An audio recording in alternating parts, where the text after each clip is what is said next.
하나님 말씀 히브리서 11장입니다.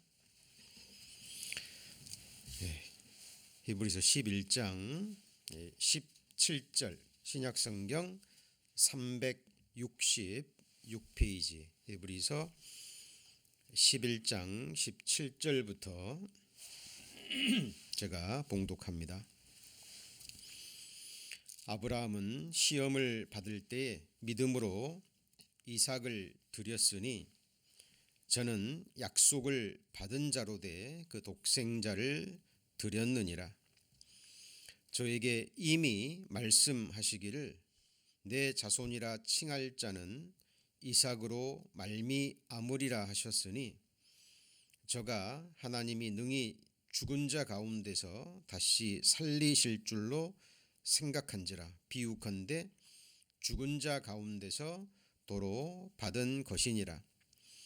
믿음으로 이삭은 장차 오는 일에 대하여 야곱과 에서에게 축복하였으며 믿음으로 야곱은 죽을 때에 요셉의 각 아들에게 축복하고 그 지팡이 머리에 의지하여 경배하였으며 믿음으로 요셉은 임종시에 이스라엘 자손들의 떠날 것을 말하고 또 자기 해고를 위하여 명하였으며. 히브리서 2장 1절에 보면 모든 들은 것을 우리가 간절히 삼갈지니 라는 말씀이 기록되어 있습니다. 자, 우리가 그동안 들은 많은 말씀들이 있죠. 지금 저희들이 믿음의 선한 옛적 길이라는 큰 주제로 배우고 있고, 그리고 또 소주제로 지금 아브라함의 길, 우리 믿음의 조상 아브라함의 길에 대한 주제로 말씀을 배우면서 많은 말씀들을 배우고 있습니다. 그런데 그 들은 그 모든 말씀을 우리가 간절한 마음으로 삼가지 아니하면 흘러 떠내려 간다고 성경은 말씀하고 있습니다. 자, 바로 이 말씀인데 우리말 번역이 좀 어렵죠? 자, 그러므로 모든 들은 것을 하나님의 말씀이죠. 우리가 더욱 간절히 삼갈지니 혹 흘러 떠내려 갈까 염려하노라. 자, 개역 성경 번역이고요. 개역 개정은 이렇게 번역이 되어 있죠. 우리는 들은 것에 더욱 유념함으로 우리가 흘러 떠내려 가지 않도록 함이 마땅하니라. 이렇게 번역이 됐는데, 자, 이것도 원어적인 의미가 우리 마음에 잘 와 닿지 않습니다. 물론 성령께서 도와주시면 이해가 되고 깨달음이 되겠지만 이 번역 자체만으로는 그 의미가 많이 부족합니다. 그래서 제가 말씀드리죠. 어떤 말씀들은 우리가 좀 원어를 참고해야 될 이유가 있습니다. 자, 삼가하다, 유념하다라고 번역된 원어는 프로세코라고 읽습니다. 자, 주의하다, 전념하다라는 의미입니다만은 이 단어의 유래가 바로 쥐다, 소유하다, 가까이 가지고 오다라는 단어에서 이 단어가 나온 겁니다. 저희들 영어 공부가 힘든 게 영어 단어에는 한 가지 뜻만 있는 게 아니죠. 굉장히 다양한 뜻이 있습니다. 물론 그 단어들이 연결되는 뜻도 있지만 또 전혀 상관없는 것처럼 보이는 뜻도 많거든요. 예를 들면 어드레스라는 단어, 강세의 차이에 따라서 주소, 그리고 또 하나는 연설하다라는 동사가 돼버리죠. 자, 같은 단어입니다. 강세만 조금 다른데 의미가 완전히 달라지는 것처럼 이 영어가 헬라어의 영향을 받았잖아요. 그래서 의미가 굉장히 넓고 길고 다양합니다. 그래서 그 단어가 어떤 단어에서 유래됐는지를 좀 살펴볼 필요가 있고요. 그리고 그 넓은 뜻을 조금 우리가 이해할 필요가 있습니다. 그래서 이 프로세코라는 우리말로 유념하다, 삼가하다라는 의미로 번역이 됐는데 원래 이 단어는 쥐다, 소유하다, 가까이 가지고 오다라는 단어에서 유래한 거예요. 이게 무슨 말이냐면 사람들이 말씀을 들으면 그 말씀을 어디로 가까이 오게 해야 될까요? 내게로. 내게로 가까이 이끌어서 그 말씀으로 나를 살펴보고 이 말씀과 나와 어떤 관계가 있는지 그걸 깨달음으로 내 것으로 만들어야 되거든요. 이 말씀이 내 소유가 되고 내게 믿음으로 적용이 돼야 돼요. 그런 의미를 가지고 있죠. 그래서 그렇게 되려면 그냥 되지 않습니다. 삼가다라는 말이 마음, 생각, 노력을 쏟다라는 거예요. 그러니까 하나님 말씀을 들으면 그냥 듣고 흘러 떠내려가는 것이 아니라 우리 어른들 말로 한쪽 귀로 듣고 이걸로 내보내는 것이 아니라 거기에 마음을 쏟고 생각을 쏟고 시간을 쏟아서 자신에게 적용하여 주의 깊게 살펴보는 겁니다. 그리고 경계를 받는 거예요. 그러지 않으면 하나님의 말씀은 아무리 들어도 내 것이 되지 않고 내게로 머무르지 않고 흘러 떠내려가 버린다는 겁니다. 네. 너무나 안타까운 일이죠. 자, 그런데 이 프로세코라는 단어 속에는 또 무슨 단어가 있냐면 배를 육지에 대다라는 전혀 상관없는 뜻을 가지고 있습니다. 겉으로 보기에는 어때요? 자, 쥐다, 소유하다, 뭐 가까이 가지고 이 전체적인 이 뜻의 분위기를 좀 느낌을 받으셔야 돼요. 한 단어에 집중하지 마시고 이 제가 설명드린 이 단어 전체적인 의미를 한번 느껴보시기 바랍니다. 그리고 이거 왜 배를 육지에 대다라는 단어로까지 쓰일까요? 자, 제가 오늘 서두에 말씀드린 그러므로 들은 것을 우리가 더욱 삼갈지니 혹 여기 뭐라고 돼 있죠? 흘러 떠내려갈까. 그러니까 배에다가 뭔가를 실었겠죠. 그 배가 최종 목적지에 이르러서는 정박을 해야 되겠죠. 그죠? 그리고 정박을 하고 그 배에 있는 짐을 풀어서 그것을 내가 소유를 해야 되잖아요. 그런데 멀리서 최종 목적지가 나라는 정박지인데 왔다가 나라는 항구에 나라는 정박지에 이 배가 정착을 해서 정박을 해서 그 짐을 풀고 내가 그것을 누리고 소유해야 되는데 그렇지 못하고 이 배가 어떻게 한다는 거예요? 흘러 떠내려가 버린다는 겁니다. 자, 그래서 이 흘러 떠내려가다라는 이 단어가 원어가 파라레로라고 있습니다. 자, 흘러 지나가다, 떠내려가 버리다, 미끄러져 버리다라는 의미입니다. 그래서 고전 헬라의 문법에 배가 최종 목적지에 정박지에 정박하지 못하고 흘러 떠내려가 버린 것을 의미하는 거예요. 자, 제가 설명을 드렸으니까 이제 좀 마음에 와 닿으시죠? 그동안 들은 모든 말씀들이 나라는 이 정박지에 정박을 해서 내게 적용이 돼서 내가 그걸 소유하고 내 것이 되고 내 것으로 누릴 수 있어야 되는데 많은 사람들이 내게 관계없는 것처럼 여깁니다. 하나님이 말씀하셨죠. 내가 내 율법을 만 가지로 기록하였으나 저희가 관계없는 것으로 여기도다. 자, 사실 하나님의 사무치는 말씀입니다. 너무 안타까운 말씀이에요.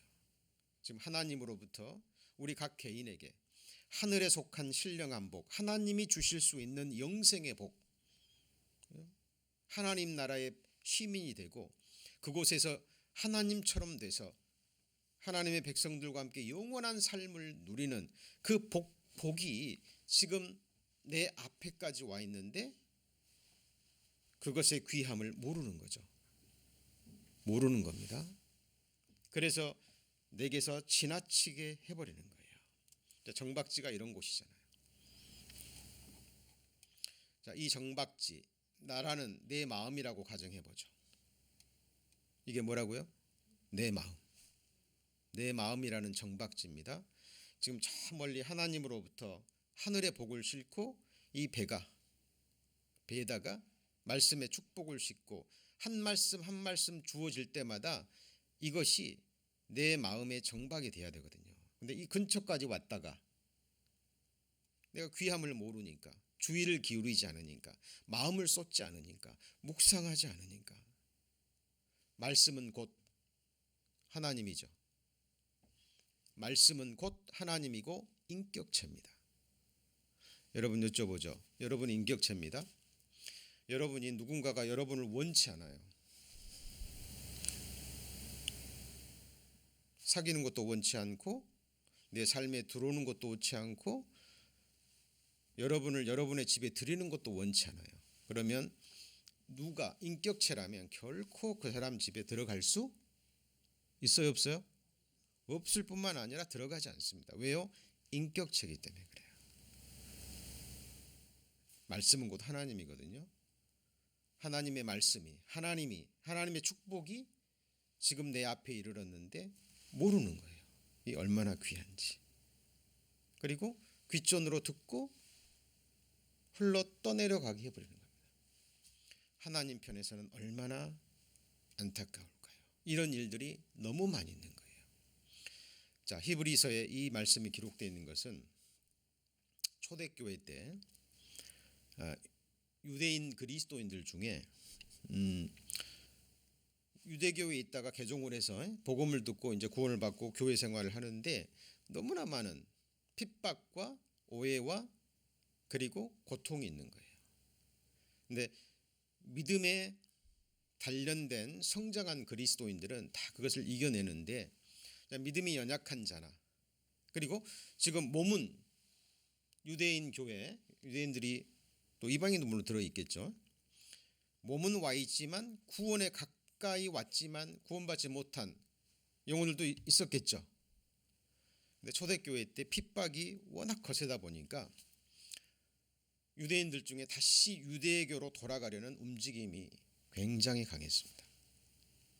이거 뭐냐? 나 구원 받았는데, 내 하나님의 자녀가 됐는데 축복은커녕 이런 핍박이 오고 있는 재산도 다 뺏기고 잡히지 않기 위해서 도망 다녀야 되고 비참한 상황 속에 처하니까 믿음이 연약한 구원받은 그리스도인이나 아니면 구원에 가까이 이르렀지만 아직 구원받지 못한 영혼들 사이에서 이게 아닐지도 몰라. 유대교로 돌아가고자 하는 움직임이 있었습니다. 이거는 역사 때마다 그랬습니다. 시기 때마다. 여러분 이스라엘 백성들이 출애굽했죠. 출애굽했습니다.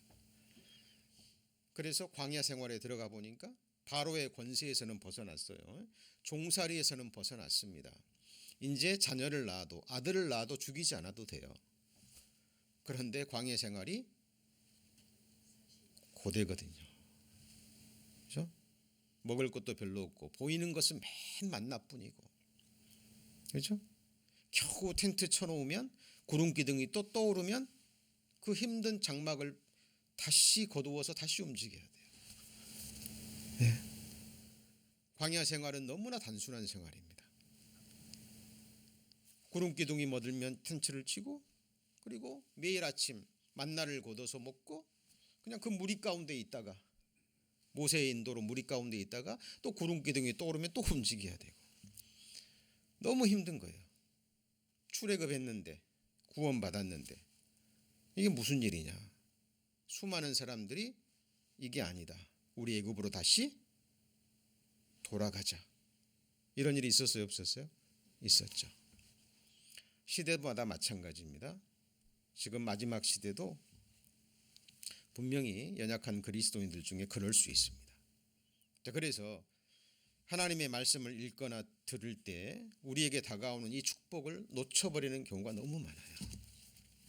말씀이 내게 주어지는 하늘의 축복입니다. 모르는 거죠. 가치를 모르는 겁니다. 여러분 그 치마 부에라는 그 이탈리아의 피렌체에서 활동하던 13세기 화가입니다. 그 서양 미술사에서는 르네상스를 열었던 인물이라고 평가받는, 그러니까 우리는 미술의 세계를 잘 모르니까 하여튼 거장이라고 불리우는 치마보에의 자, 그림이 있습니다. 이제 목판에 그린 그림이에요. 잘 안 보이시나요? 불만 조금 꺼주시겠어요? 예, 잘 보이시나요? 목판에 그린 그림인데 제목이 조롱당하는 그리스도입니다. 조롱당하는 그리스도. 지금 사람들에 의해서 예수 그리스도가 지금 조롱당하고 있는, 막 핍박당하고 놀림당하고 있는 모습을 그린 거죠. 근데 이 귀한 그림이 누가 그린 그림인지도 모르고 이 그림이 어느 한 가정에서 계속 이어져 왔던 거예요. 13세기 그림이니까 뭐 가정에서 가정으로 혹은 사람에게서 사람에게서 인도에 됐겠죠. 그 당시에는 항상 그렇지만 유명한 화가들은 언제 주로 드러나요? 죽은 다음에. 그러니까 이 그림 하나가 그냥 흘러 어떤 가정에 왔겠죠. 그래서 이 90대 프랑스 옆에 있는 아주 소도시에 사는 90대 할머니가 이 그림을 소유하고 있었습니다. 뭐 집안 내래로 내려왔겠죠. 어떻게 하다가 이 할머니 손에 젊었을 때부터 이게 가지고 있었던 거예요. 그런데 뭐 굴러다니다가 어느 날 이게 보이니까 자기 부엌에 그냥 걸어놓은 거예요. 그냥 못 하나 박아가지고. 그리고 시간은 흘러버린 겁니다. 누가 가끔씩 와서 저 그림이 뭐예요? 물어봐도 글쎄 그냥 집에서 굴러다니길래 그냥 걸어놨어 뭐 그랬겠죠. 이제 보는 사람마다 저 그림이 좀 계속 물어보니까 그냥 마음은 걸렸습니다. 이제 이 여인이 90대가 돼서야 이사할 때 좀 알아봐야 되겠다. 사람들이 하도 그러고 저게 도대체 누가 그린 그림이고 우리 집안 내내부터 그냥 내려오는 그림인데 이게 뭐지? 그리고 이제 이사하면서 할머니가 전문가한테 의뢰를 했어요. 그것도 돈이 많이 들어요. 그랬더니 1280년도에 그려진 치마부에라는 그 대가가 그린 그림입니다. 진품으로 밝혀졌어요. 진품으로. 자, 경미하는 장면입니다. 얼마에 팔렸을 것 같아요? 여기 영상을 한번 잠깐 1분 정도 되니까요. 한번 보시죠.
자, 그런데 자,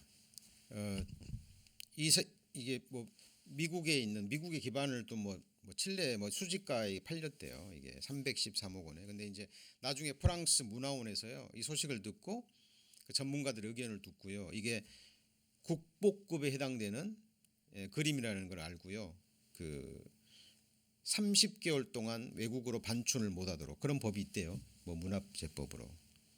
30개월 동안 그 사람이 샀긴 샀지만 프랑스를 벗어나지 못하는 이유는 뭐냐면 프랑스 국가에서 다시 사겠다라는 거죠. 국보급으로 지정이 돼가지고 30개월 동안 시간을 둔 것은 그동안 기금을 모으기 위해서. 그럼 프랑스 정부에서는 얼마에 살 줄 모르겠죠. 딜이 돼야 되잖아요. 최소한 313억 원이니까 뭐 350억이 될지 400억이 될지 그건 모르죠. 그 정도로 가치 있는 작품으로 드러났습니다. 제가 말씀을 드리는 것은 이 할머니가 그림에 대한 눈이 없잖아요. 그렇죠. 이 그림이 얼마나 귀한 것이고 누가 그렸는지 아는 눈이 있었다면 이렇게 90대 노인이 될 때까지 그냥 두지 않았겠죠. 그렇죠? 그것을 미리 세상에 드러나서 사람들에게 또 누리는 기회도 줄 뿐더러 본인에게도 큰 유익이 되잖아요. 그런데 그때서야 발견한 거죠. 지금이라도 발견해서 다행입니다만은 저는 이 그림보다도 이 그림의 제목이 마음에 와 닿았어요. 많은 사람들이 예수 그리스도를 누군지 알지 못하고 그분이 십자가에서 죽으신 죽음의 의미가, 그분이 십자가에서 완성하신 기쁜 소식, 복음의 축복이 무엇인지 모르고 내 앞에까지 왔는데, 내 귓전에까지 들렸는데 깨닫지를 못하는 거예요. 무엇인지. 그리고 그냥 흘러 떠내려가 보내버리는 일들이 너무나 많다라는 겁니다. 너무나 안타까운 일이죠. 실제로 그런 일이 있습니다. 여러분, 구원의 복음입니다. 복음은 구원의 복음이에요. 이게 무슨 말이냐면 에베소서 1장 13절에 그 안에서 너희도 진리의 말씀, 진리의 말씀이라는 거짓이 아니라는 거예요. 그건 너희의 구원의 복음을 듣고 그리고 그 안에서 믿어 약속의 성령으로 인치심을 받았다라고 얘기합니다. 자, 우리가 할 수 있는 것은 진리의 말씀, 구원의 복음을 듣고 이거 분별하는 거죠. 이게 하나님 말씀이구나. 그죠? 나를 구원하시기 위해서 독생자 예수 그리스도, 하나님의 본체 되시는 예수 그리스도, 우주 만물을 지으신 전능자, 전지전능하신 하나님이 나를 구원하시기 위해서 사람의 몸을 입고 오셔서 나의 모든 죄를 담당하시고 피 흘려 죽어주셨다라는 이 구원의 복음. 우리가 할 수 있는 것은 뭘 하는 게 아니에요. 그냥 죄인임을 깨닫고 회개하는 가운데 이 복음을 듣고 믿으면 성령의 인치심을 받고 영원한 생명, 영생의 복을 얻는 거예요. 여러분, 이 구원의 복이 얼마나 큰 축복인지 사실 살아있을 때는 잘 모를 거예요. 언제 알 수 있을까요? 우리가 죽음을 건너갈 때, 그죠? 죽음을 건너가는 그 순간, 자기 앞에 펼쳐지는 그 영원한 세상. 지금은 믿음으로 눈으로 희미하게 보지만 그때는 얼굴과 얼굴을 맞대고 볼 거예요. 이 축복을 많은 사람들이 놓치고 있는 겁니다. 히브리서 기자가 그죠? 기가 막힌 심정으로 성령의 감동하심으로 그 당시 초대교회 박해중에 있는 유대인 그리스도인들에게 보낸 편지의 내용 중에 한 부분. 너희가 들은 모든 것을 간절히 삼갈지니 혹 흘러 떠내려갈까 염려하매니라. 그렇죠? 자, 여기 보면 흘러 떠내려갈까 염려하노라 천사들로 하신 말씀, 이거는 모세에게 주신 율법입니다. 견고하게 되어 모든 범죄함과 순종치 아니함이 공변된 부흥을 받았거든. 우리가 이같이 큰 구원을 등한히 여기면 어찌 피하리요. 이 구원은 처음에 주로 말씀하신 바요 들은 자들이 우리에게 확증한 바니라.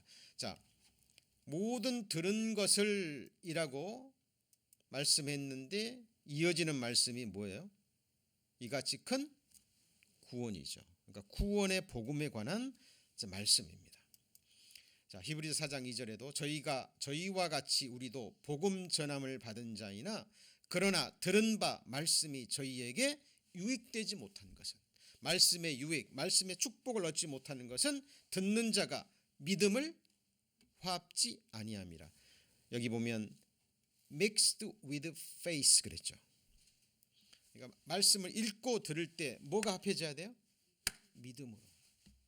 내 마음의 정박지에서 활짝 열어서 그것을 분별하고 이건 하나님께로부터 오는 하늘의 축복의 말씀이구나, 내게 주신 말씀이구나, 내게 주신 축복이구나, 그리고 내게 가까이 이끌어서 내가 소유해야 돼요. 그리고 그것을 누릴 수 있어야 됩니다. 그런데 많은 사람들이 놓쳐버리고 이미 구원받은 그리스도인들도 믿음이 연약한 상태에서는 처음부터 들었던 복음이 계속 강조되고 계속 들려오니까 나중에는 이제 어떤 마음이 들까요? 어떤 마음이 들까요? 또 복음이냐? 이렇게 되는 거예요. 네. 광야에 있던 이스라엘 백성들이 맨날 먹었던 게 뭐예요? 만나입니다. 똑같은 만나예요. 처음 떨어졌던 만나가 마지막 내렸던 만나와 달라요, 틀려요? 똑같아요. 예수 그리스도는 어제나 오늘이나 영원토록 동일하십니다. 복음은 변하면 돼요, 안 돼요? 안 됩니다. 근데 복음은 하나님의 사랑이거든요. 하나님의 사랑은 넓이와 길이와 높이와 뭐가 있어요? 깊이가 있는 거예요. 그 복음의 참 깊이를 알지 못하는 신앙이 여린 사람이나 아직 말씀은 들었지만 이게 받아들이지 않으니까, 그죠? 어디서 왔고 내게 무슨 관계인지 모르니까 자꾸 듣긴 듣지만 밀어내는 사람. 예수님이 씨 뿌리는 비유에서 말씀했던 것처럼 씨앗이 떨어지긴 떨어졌는데 마음이 딴 곳에 있으니까 길바닥에 떨어진 거죠. 떨어졌다가 막 싹이 날라 그러는데 돌짝밭이거나 가시덩굴이 있으면 이게 싹을 내요, 못 내요? 못 내는 겁니다. 그래서 우리는 하나님의 말씀을 통해서 계속 우리 자신의 믿음을 점검하고 그리고 확증하고 나아가야 되는 겁니다. 왜 제가 이 말씀을 드리냐면 지금 저희들이 아브라함에 대해서 배우고 있는데 우리가 천국 가기 위해서는 하나님의 자녀가 되기 위해서는 아브라함의 믿음에 속한 자가 되어야 됩니다. 어떤 사람만 천국 가느냐? 아브라함의 믿음에 속한 자만 천국 가요. 그리고 하나님께서 아브라함을 선택하실 때 우리를 보시고 누구를 보시고요? 우리를 보시고 나 하나하나를 보시고 지금 마지막 시대를 살아가는 나 하나하나를 보시고 나에게 이 복음을 전하시기 위해서 아브라함을 먼저 부르셨다라는 거예요. 그러니까 하나님이 아브라함 부르실 때 누구 생각하셨어요? 나입니다. 하나님이 우주만물 창조하실 때 누구 생각하셨을까요? 나를 생각하신 거예요. 하나님이 예수 그리스도 보내셔서 십자가에 죽이려고 우리를 위한 대속제물로 삼으시기로 결정하셨을 때 누구를 생각하셨을까요? 누구요? 나를 생각하신 거예요. 나. 진리입니다. 진리. 성경에 두 주인공이 나옵니다. 하나님의 본체 되시는 참 하나님 예수 그리스도. 너희가 성경에서 무엇을 얻는 줄 생각하고요? 영생. 너희가 성경에서 영생을 얻는 줄 생각하고 성경을 상고하거니와 이 성경이 곧 내게 대하여 증거하는 것이로다. 영생은 유일하신 참 하나님과 그의 보내신 자 예수 그리스도를 아는 것입니다. 아는 것과 믿는 것이 하나가 돼야 돼요. 참으로 알 때 믿을 수 있는 거고 믿음이 주어지는 겁니다. 아브라함에 관한 얘기는 너무나 많이 들었고 또 이게 표면만 다루기 때문에 들으면 또 아브라함 얘기라는 마음이 올라올 수 있어요. 그러나 우리는 이 아브라함에 대해서 물론 성경 전체에서 계속 배워야 됩니다만은 저희들이 배우고 있는 주제가 지금 아브라함이니까 더욱더 마음을 쏟으시고 생각을 쏟으시고 삼가하셔서 들은 말씀이 내게서 흘러 떠내려 가지 않도록 내 마음에 정박해서 이 말씀의 축복이 온전히 내 것이 돼서 내가 이 세상뿐만 아니라 영원토록 그 축복을 누리는 복 있는 자들이 되셔야 됩니다. 복음은 먼저 아브라함에게 전해졌어요. 자, 여기 보시면 믿음으로 말미암은 자들은 아브라함의 누구예요? 아들이. 자, 아브라함의 아들들만 천국 가는 거예요. 육신의 아들을 말하는 게 아니에요. 표면적 유대인이 아니에요. 또 하나님이 이방이 뭐예요? 춘향전에서 나오는 이방이 아니죠. 춘향전에서 나오는 이방이 아니고 자, 유대인들이 아닌 모든 민족을 이방이라 그러는 거예요. 그러니까 여기서 이방인은 누구를 말할까요? 나를 말하는 겁니다. 하나님이요 할 수만 있다면 하나님이 창세전에 영원전에 선택하신 미리 아심을 따라 선택하신 모든 하나님의 백성들의 이름을 다 적고 싶으실 거예요. 할 수만 있다면. 근데 그러면 이 세상도 부족하죠. 그렇죠? 우리에게 전할 말씀이 얼마나 많은데 지금 66권도 지금 읽기 어려운데요. 그죠? 이방은 바로 나를 보신 거예요. 하나님이 이방 민족 중에 하나인 나를 믿음으로 말미암아 의로 정하실 것을 성경이 하나님이 미리 알고 아브라함에게 뭘 전했어요? 복된 소식을 아브라함에게 먼저 전하신 거예요. 그 내용이 뭘까요? 너를 인하여 모든 이방이 너를 인하여 복을 받으리라. 이게 무슨 말일까요? 모든 이방 민족이 내가 저와 여러분이 아브라함 너를 인하여 뭘 받아요? 복. 이게 바로 영생의 복, 구원의 복, 하나님의 자녀가 되고 영생 복락을 누리는 하늘에 속한 완전한 복인 거예요. 잠시 있다가 사라지는 이 세상 복이 아니에요. 그러므로 믿음으로 말미암는 자는 믿음이 있는 아브라함과 함께 복을 받는 거예요. 여러분 이 세상 복이 아니라 물론 세상 복도 하나님이 주십니다만은 그것은 악인들도 주셔요. 그거는 사탄 마귀 악한 영들도 줄 수 있는 거예요. 이 복을 받으셔야 돼요. 자, 창세기 12장에 말씀하셨잖아요. 내가 땅의 모든 족속이 누구를 인하여? 너를 인하여. 너가 누군데요? 아브라함을 인하여 복을 얻을 것이니라. 그러니까 하나님이 갈대아 우르에서 또 하란에서 아브라함을 부르는 것은 최종 목적이 뭐예요? 아브라함이 잘나서요? 아니죠. 아브라함이 뭘 행했어요? 아닙니다. 아브라함을 통해서 아브라함의 후손으로 오실 예수 그리스도를 통해서 모든 족속 중에 나 맞습니까? 맞죠? 나를 보신 거예요. 그러니까 아브라함의 후손을 통해서 복을 주시려고 아브라함을 선택하신 거예요. 근데 아브라함이 만약 믿지 않았다면 어떻게 됐을까요? 역사는 달라졌겠죠. 그죠? 근데 하나님은 자 아브라함의 중심을 아시고 미리 아브라함을 아시고 하나님 말씀에 순종할 것을 아시고 아브라함을 선택하신 거죠. 그래서 아브라함의 믿음이 누구를 낳았어요? 이삭을 낳았죠. 이삭이 야곱을 낳고 야곱이 12아들을 낳고 자, 그리고 예수 그리스도는 그 아브라함의 육신의 가문 속에 태어나셨습니다. 그래서 구약 성경이 끝나고 신약 성경 처음이 마태복음 1장 1절에 뭐예요? 아브라함과 다윗의 자손 후손이라 그 말이에요. 누구의 세계예요? 예수 그리스도의 세계라 족보라 그 말이에요. 그러니까 우리에게 주어진 복음은 어느 날 갑자기 하늘에서 떨어진 것이 아니라 영원전에 하나님이 작정하시고 이 장구한 인간 역사가 필요했던 거예요.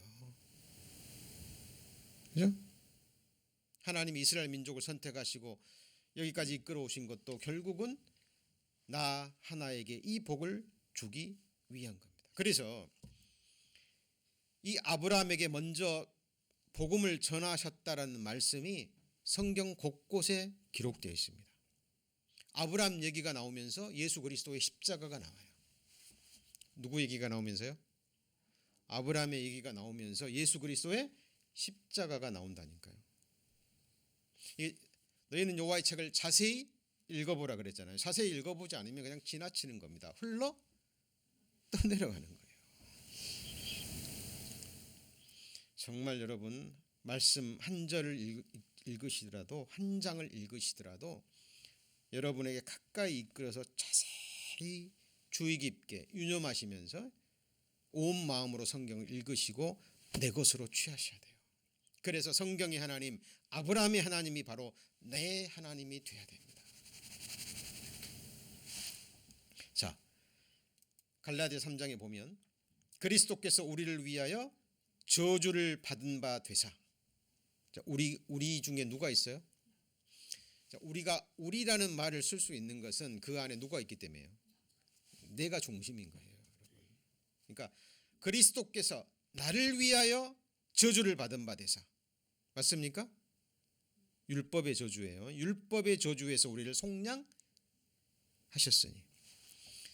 자, 모세 때 천사를 통해서 십계명 율법을 주셨죠. 근데 율법을 다 지킬 사람이 있어요, 없어요? 한 사람도 없습니다. 그렇죠? 율법은 하나님의 거룩함을 드러내고 율법은 거울과 같아서 율법 앞에 딱 서면 우리는 율법을 범한 죄인, 하나님의 심판 날에 있다라는 것을 깨닫게 하기 위해서 주신 거잖아요. 그렇죠? 그래서 율법으로는 죄를 깨달음이니라. 그래서 율법은 우리를 심판으로 저주로 이끄는 거예요. 그런데 우리가 그대로 거하게 되면 주님이 오시지 않으면 우리는 율법의 저주 속에 들어가죠. 그런데 하나님 우리를 사랑하시잖아요. 우리를 구원하시고 율법의 저주에서 우리를 해방시킬 수 있는 유일한 길은 예수 그리스도, 죄가 없으신 하나님 당신이 본체가 되시는 성자 하나님이 이 땅에 오셔서 율법의 요구를 다 완성하셔야 돼요. 들어주셔야 돼요. 그래서 죄 있는 모양으로 오셔서 이 말씀의 육화라고 그러는데 사실 이것도 인간의 지식과 마음으로는 생각할 수 없는 부분이에요. 여러분, 이 광대한 우주를 만드시고 말씀 한마디로 우주를 만드시고 말씀 한마디면 우주가 사라지는 거 아시죠? 그죠? 지금 천지가 보존되고 운행되는 것은 말씀의 능력이 붙잡고 있기 때문이고 지금도 우리가 이렇게 살아 움직이며 기동할 수 있는 것도 누구의 능력이에요? 말씀의 능력이에요. 우리가 지금 심장을 뛰고 있고 움직일 수 있는 능력이 누구의 능력이죠? 말씀의 능력인 거예요. 우리가 무슨 힘이 있어서 아닙니다. 뭐 젊음이 있어서 아니에요. 어린 자들도 젊은 자들도 하나님이 한번 딱 쳐버리면 그대로 쓰러집니다. 죽고 사는 것, 흥하고 망하는 것이 이 창조의 근본이신 예수 그리스도의 손에 있는 거예요. 여러분, 그분이 여인의 몸을 잠시 취해서 죄 있는 우리의 사람의 모양으로 태어나셨습니다. 그리고 우리가 어머니 모태에서 태어나서 자라는 과정을 다 겪으셨어요. 그리고 우리 인생들이 당하는 모든 시험도 당하셨습니다. 예수님이 꼭 그런 시험을 당해서 우리의 사정을 아시는 게 아니에요. 그러나 예수님은 친히 사람의 몸을 입고 오셔서 우리가 육신으로 느낄 수 있는 배고픔, 피곤함, 아프심, 그 모든 희로의 감정을 다 느끼시면서 가난한 목수의 아들로 태어나셔서 실제로 노동도 하시고 그리고 우리 죄를 담당하시고 십자가에 죽으셔서 나를 위해서 율법의 저주에서 우리를 속량하셨고 내가 받아야 될 저주와 심판과 부끄러움과 능욕을 예수님이 다 당하신 거예요. 누구 당하지 않게 하려고? 이는 그리스도, 근데 보세요. 이는 그리스도 예수 안에서 무슨 복이에요? 자, 지금 제가 이 말씀 한마디 드리려고 앞에 있는 말씀을 참고하게 드린 거예요. 여러분, 하나님이 먼저 아브라함에게 복을 전하셨습니다.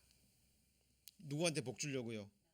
아브라함의 후손 예수 그리스도가 오셔서 죄를 담당하시고 이 사실을 진리를 믿는 자마다 영생을 얻게 하시려고 그 하나님 나라의 영광을 다 주시기 위해서.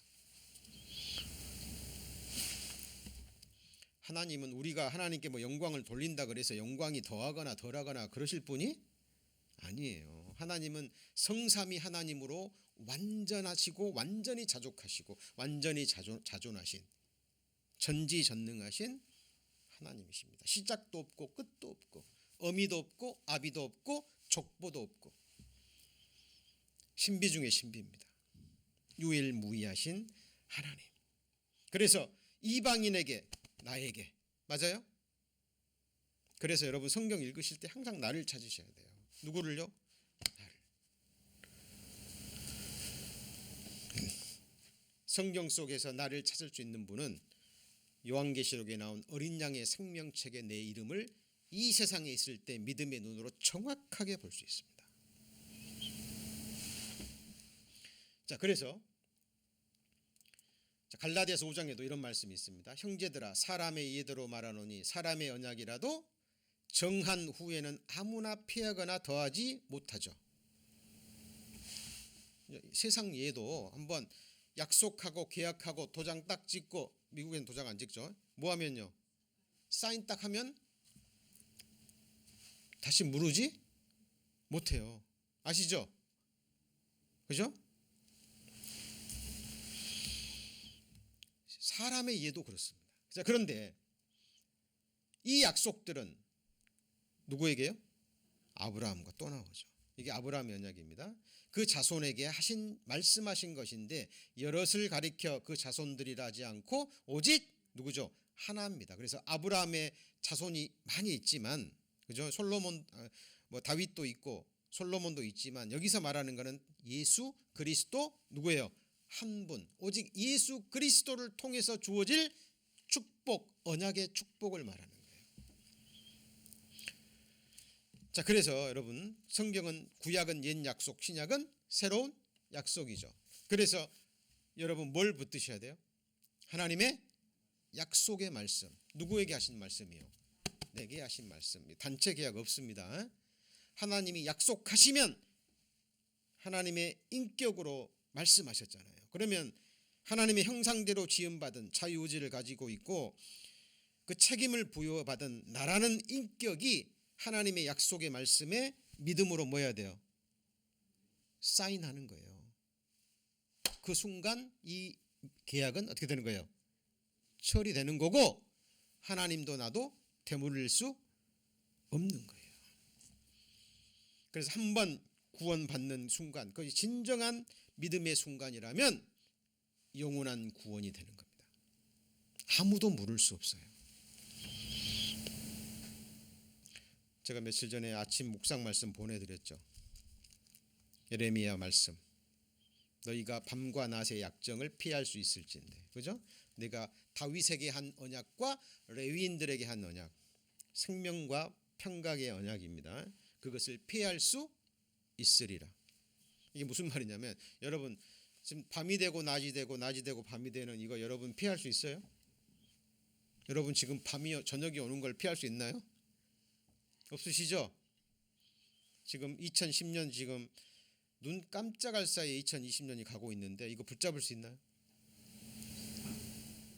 그러니까 여러분이 이것을 붙잡을 수 있다면, 다른 말로 하면 천지의 규례를 여러분이 붙잡거나 없앨 수 있다면 내가 아브라함에게, 다윗에게, 레위인들에게, 진정한 아브라함의 자손이요 진정한 레위인, 제사장 되는 우리 그리스도인들에게 하신 피의 언약도 너희들이 폐할 수 있으리라. 하나님이 비유로 하신 말씀이에요. 이거는 완전한 약속이라는 거죠. 우리가 해야 할 것은 그냥 하나님의 말씀인 것을 알고 믿음으로 분별하고 받아들이고 내게로 이끌어서 내 것으로 취하면 돼요. 누리면 되는 겁니다. 이것을 위해서 예수 그리스도가 피를 뿌리신 거예요. 그런데 하나님이 이 복을 주기 위해서 누구를 선택하신 거예요? 아브라함을 부르시고 선택하신 거예요. 그리고 아브라함의 믿음을 봐라 그 말입니다. 아브라함이 믿었지 않느냐? 우리도 아브라함과 동일한 믿음으로 하나님의 말씀을 믿음으로 받아들이면 우리가 곧 누가 되는 거예요? 아브라함의 후손이 되고 하늘나라의 그 영광스러운 기업을 이을 상속자가 되는 거예요. 이게 아주 단순한 것 같지만 이 복음을 완성하기 위해서 예수 그리스도가 십자가에 죽으셨어요. 예. 근데 많은 사람들이 이 말씀들을 흘러 떠내 가버립니다. 또 예수 나오고 십자가 나오고 복음 나오면 또 그 얘기냐? 이게 그냥 하는 얘기가 아니라요. 사도 시대 때부터 그랬다니까요. 왜 사도 바울이 내가 복음을 부끄러워하지 아니하노니 그랬을까요? 왜요? 많은 사람들이 십자가의 복음을 부끄러워하는 거예요. 이게 놀랄 일이 아니라요. 제가 뭐 지금 팬데믹 때문에 바이블 세미나를 못 합니다만은 바이블 세미나를 하잖아요. 그러면 구원 받으신 분들은 들어도 또 좋은 거예요. 나를 위해서 죽어주신 그 사랑의 말씀 또 들려주시오. 들어도 좋습니다. 그런데 구원에 가까이 왔는 사람이에요. 이제 교회도 출석하고 있고, 그런데 이제 인도대에서 복음 얘기하잖아요. 그러면은 꼭 들려오는 얘기가 뭐냐면 또 십자가 얘기한다고. 기초인데, 기본인데 그거 모르는 사람 누가 있냐는 거죠. 그리고 더 이상 듣지 않습니다. 제가 해마다 뭐 집회를 하건 개인 상담을 하건 똑같아요.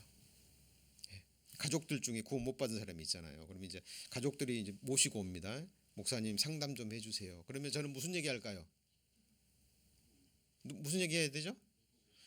성경이 사실이라는 증거와 함께 예수님 이야기하는 거예요. 십자가의 복음. 그러면은 아이 목사님 그 얘기 알아요. 그때 하셨잖아요. 그 얘기 말고 목사님 다른 얘기 없으신가요? 조금 더 깊은 얘기.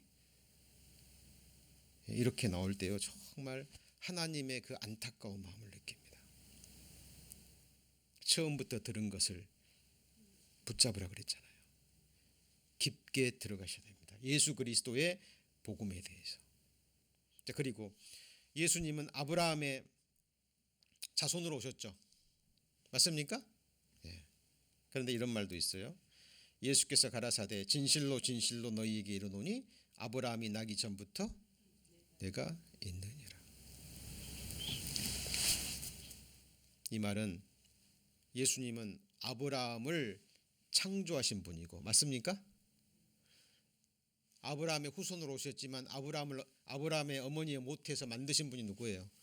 예수 그리스도예요. 창조의 근본이시니 예수 그리스도가 없이는 아무것도 창조될 수 없죠. 만물이 인하고 만물이 말미암고 만물이 그에게로 돌아가요. 누군데요? 예수 그리스도예요. 다윗의 자손으로 오셨지만 다윗의 뿌리도 되셔요. 근본이다 그 말이에요. 그분이 바로 누구죠? 예수 그리스도입니다. 자, 그래서 우리 지난 시간에 아브라함의 믿음을 지금 성장 과정을 봤잖아요. 그죠? 아브라함의 믿음이 처음부터 온전한 믿음이 되었던 게 아니죠. 그렇죠? 자, 그래서 믿음의 시련을 통해서 성장한 아브라함의 믿음에 대해서 우리 배웠습니다. 자, 기록된 바 너희를 많은 민족의 조상으로 세웠다 하신 것 같으니 그의 믿음 바 하나님은 어떤 하나님이에요?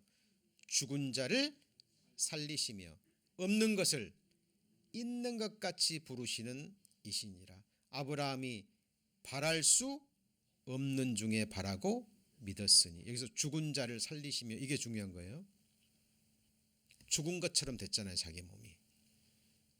그런데 믿음이 연약해질 때마다 하나님이 뭐 하셨어요?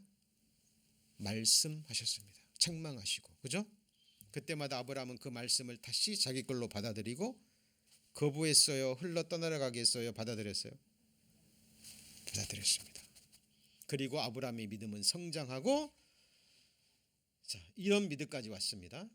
100세에 되어 몸에 죽은 것 같음과 사라의 태에 죽은 것 같음을 알고도 자기 지식이에요. 세상 체험이에요. 믿음이 약하여지지 아니하고 믿음이 없어 하나님의 약속을 의심치 않고 믿음에 견고하여져서 하나님께 영광을 돌리며 약속하신 그것을 또한 능히 이루실 줄을 확신했습니다. 인간의 의지, 인간의 능력을 뛰어넘는 하나님의 약속의 말씀입니다. 한 번 약속하셨잖아요. 그렇죠? 자, 그리고 아브라함이 믿었던 신앙은 결국 부활 신앙입니다. 무슨 신앙이에요? 부활신앙. 부활신앙. 죽은 자를 다시 뭐 한다고요? 살리시는. 자, 이 신앙이 무엇으로 연결이 되냐면 예수님이 우리를 위해서 십자가에 죽으셨죠. 그죠?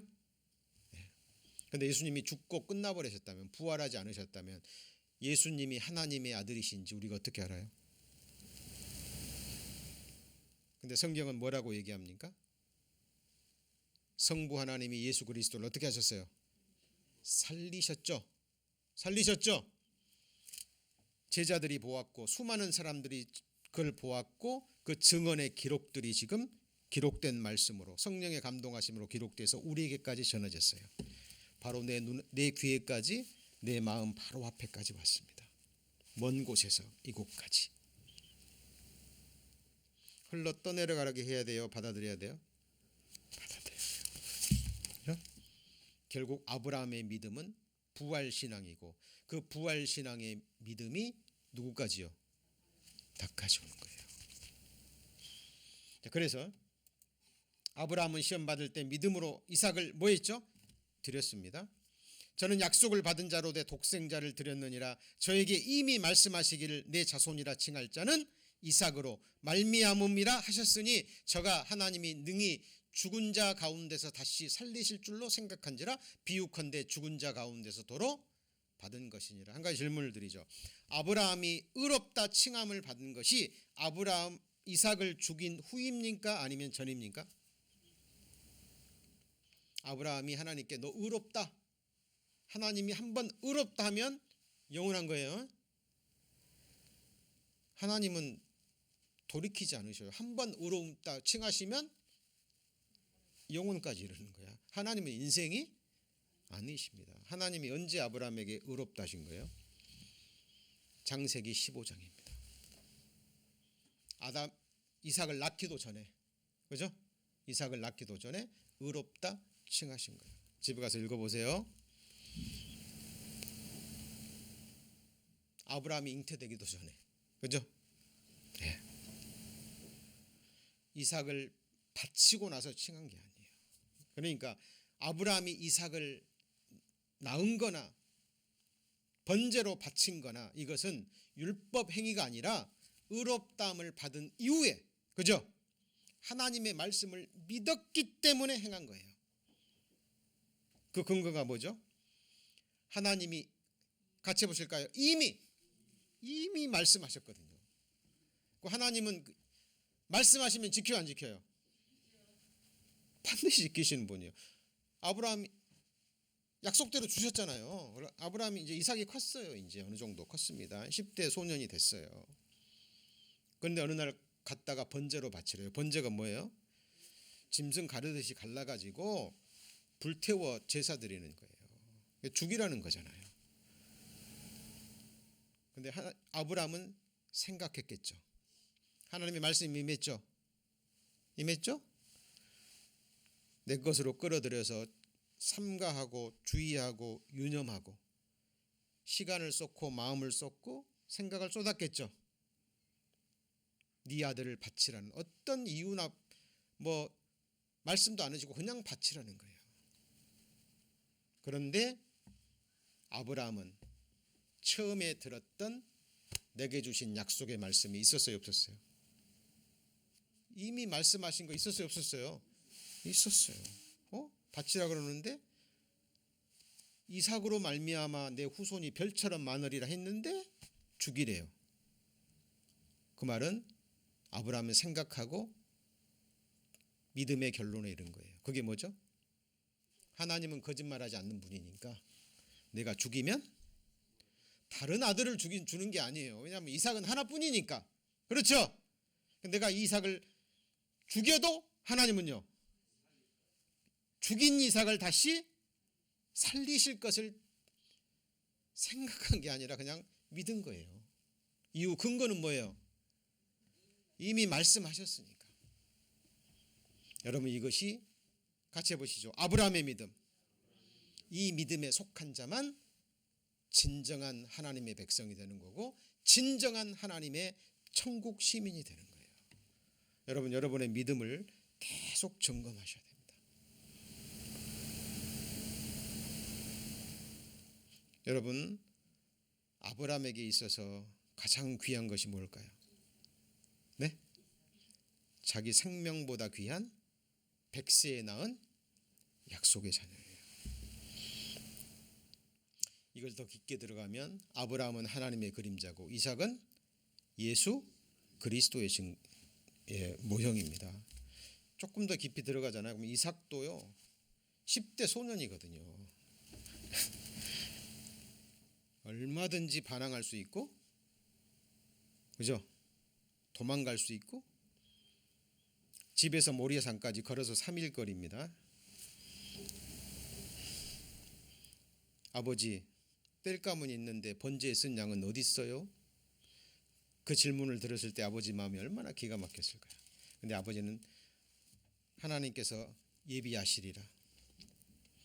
그리고 진짜 이삭을 줄로 묶고 칼로 찌르려 할 때 성경에 이삭이 반항했다, 뭐 질문했다 그런 말이 있어요, 없어요? 잠잠한 어린 양 같이 아무 얘기 안 했어요. 그건 바로 예수 그리스도의 십자가의 죽음입니다. 그죠? 그래서 능히 죽은 자 가운데서 다시 살리실 줄로 생각한지라 비욱한데 죽은 자 가운데서 도로 받은, 이게 부활신앙입니다. 부활신앙이에요. 그죠? 그래서 저에게 의로 여기셨다 기록된 것은 아브라함만 위한 것이 아니요 의로 여기심을 받을 누구요? 우리도 위함이니 곧 예수 우리 주를 죽은 자 가운데서 살리신 이 성부 하나님을 믿는 자니라. 예수는 왜 죽으셨죠? 우리 범죄함을 위하여 내어줌이 되고 또한 우리를 의롭다 하심을 위하여 살아나셨느니라. 무슨 신앙이에요? 부활 신앙이에요. 예수님은 나 때문에 죽으셨고 내 죽음을 대신 죽으신 거죠. 예수님 죽을 때 누가 죽었어요? 나도 같이 죽은 거예요. 사도 바울은 고백합니다. 내가 그리스도와 함께 십자가에 못 박혔나니, 이것을 믿는 사람은 예수님 부활하실 때 누구도 부활했어요? 나도 부활한 거예요. 그래서 내 생명은 지금 예수 그리스도 안에 감추어져 있고 예수 그리스도가 나의 영원한 생명입니다. 그리고 우리는 예수 그리스도 안에, 예수 그리스도의 복음 안에 지금 거하고 있는 거예요. 맞습니까? 그래서 천국 가는 유일한 사람은 바로 아브라함의 믿음에 속한 자입니다. 후사가 되는 것이 뭐에 속하기 위해서요? 은혜에 속하기 위하여. 은혜는 누구한테 주어지죠? 자격이 없는 자. 자격이 없는 자에게 주어지는 게 뭐예요? 은혜예요. 은혜에 속하기 위해서 뭐로 돼요? 뭘 행하는 게 아니라 그 말이에요. 이는 그 약속을 그 모든 후손에게, 아브라함의 후손, 우리죠. 아브라함과 동일한 믿음을 가진, 굳게 하려 함이시라 율법에 속한 자에게뿐만 아니라 아브라함의 믿음에 속, 여기서 율법에 속한 유대인들을 말하는 거예요. 그들 중에서 구원받은 그리스도인들이 있어요, 없어요? 있죠. 믿음에 속한 자에게도니 아브라함은 하나님 앞에서 우리 모든 사람의 속한 자니라. 그래서 중요한 게 뭐냐면 여기 아브라함의 뭐예요? 믿음에 속한 자. 육신의 후손이건 유대인들의 육신의 피를 받은 유대인이건 이방인이건 진짜 이면적 유대인, 참된 하나님의 백성이 되기 위해서는 누구한테 속해야 돼요? 아브라함의 믿음에 속해야 됩니다. 자, 이 아브라함에 대한 이야기는 아직 배울 것이 너무 많아요. 너무 많습니다. 자, 오늘은 아브라함의 믿음에 속한 자. 하나님이 우리에게 복음을 주기 위해서 먼저 누구를 부르셨어요? 자, 아브라함을 먼저 부르셨죠?